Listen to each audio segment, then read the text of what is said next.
Argentina, champions of the world.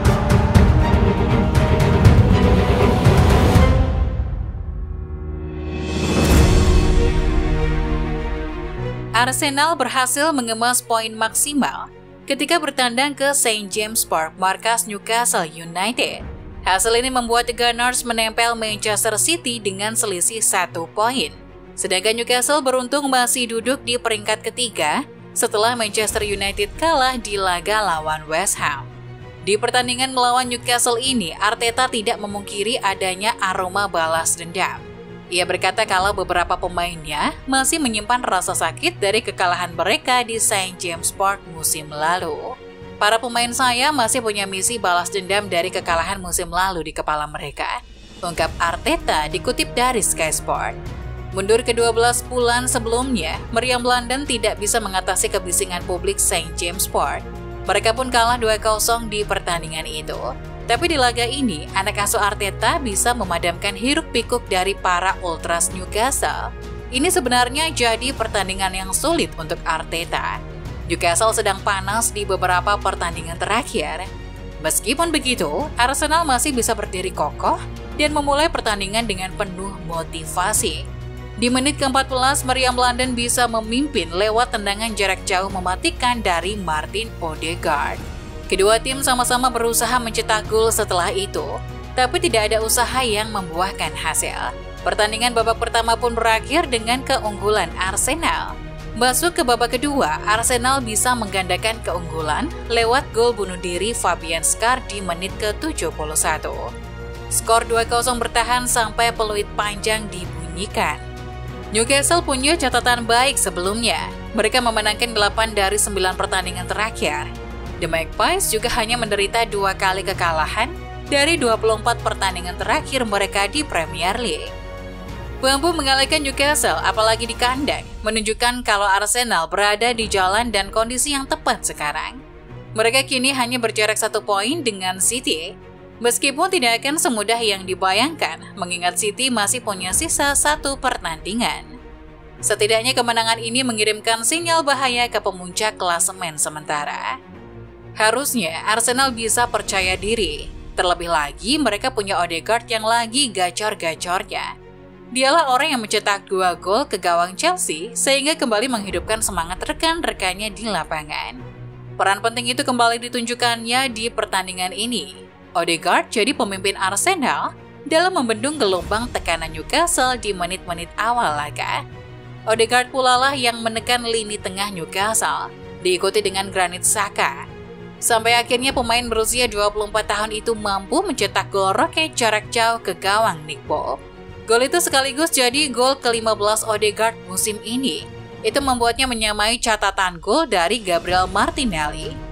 Ini juga kali pertama dalam sejarah Arsenal punya 2 pemain yang mencetak 15 gol atau lebih dalam 1 musim Premier League. Membuktikan bagaimana Arteta memiliki skuad yang seimbang di segala lini.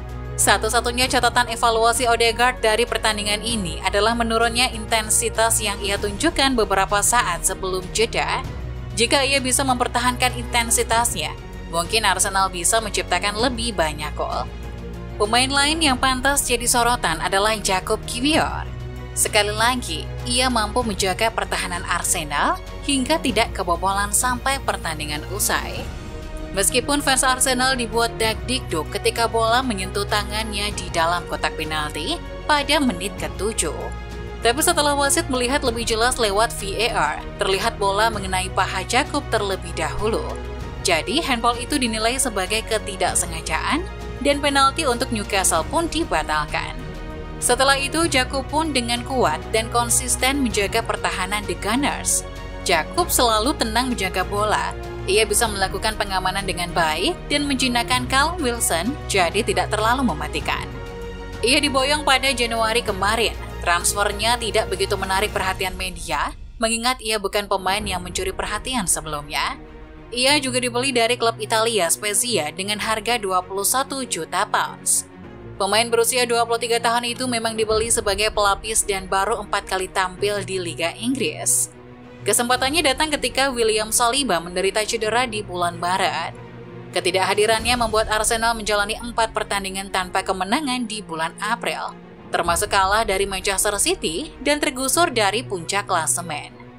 Debut penuh Kiwior adalah di laga lawan Chelsea.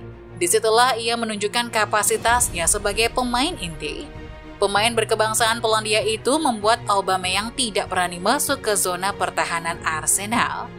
Melihat penampilannya di malam itu, pertanyaan yang muncul adalah mengapa ia tidak dimainkan di pertandingan-pertandingan sebelumnya.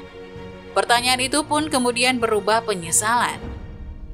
Sebab, ia hanya pernah dimainkan 5 kali dari kemungkinan 16 pertandingan. Padahal Arsenal mencatatkan clean sheet ketika Kiwior bermain 90 menit. Jika saja perkawinan Jakub Kiwior dan Gabriel Magalhaes dilakukan lebih cepat oleh Arteta, mungkin mereka masih bisa mempertahankan posisi puncak. Itu memang sebuah perkiraan akan kemungkinan yang abstrak. Dan toh, apa yang terjadi biarlah terjadi. Kenyataannya saat ini adalah Arsenal sedang dalam misi berat, yang bisa dibilang tidak mungkin untuk menyalip Manchester City dari puncak klasemen. Jadi masih pantaskah Arsenal berharap bisa juara Premier League musim ini? Jalan menuju pertandingan melawan Newcastle ini memang dilalui dengan berat dan penuh trauma oleh anak asuh Arteta. Musim lalu, kekalahan melawan Newcastle di St. James Park membuat mereka terlempar dari zona Liga Champions musim 2021-22. Tahun ini Arteta menunjukkan perubahan. Tentu, kemenangan ini bukan permainan terbaik Arsenal di musim ini, tapi menunjukkan bahwa mereka bisa bertahan dari tekanan yang ada. Arteta bermain lebih dewasa dan memiliki skuad yang lebih mumpuni. Kemenangan ini bisa menumbuhkan sifat pantang menyerah dan semangat para punggawa meriam London di pertandingan-pertandingan setelahnya. Semangat dan identitas sebagai tim yang bisa tahan akan tekanan itulah yang dibutuhkan oleh Arsenal. Tidak peduli bagaimana hasil akhirnya musim ini, Arsenal hanya punya 3 pertandingan tersisa di musim ini. Mereka akan menjamu lawan yang kuat, Brighton di Emirates akhir pekan ini, sebelum bertandang ke Nottingham Forest. Pertandingan terakhir mereka tersaji dengan menjamu Wolverhampton di Emirates Stadium.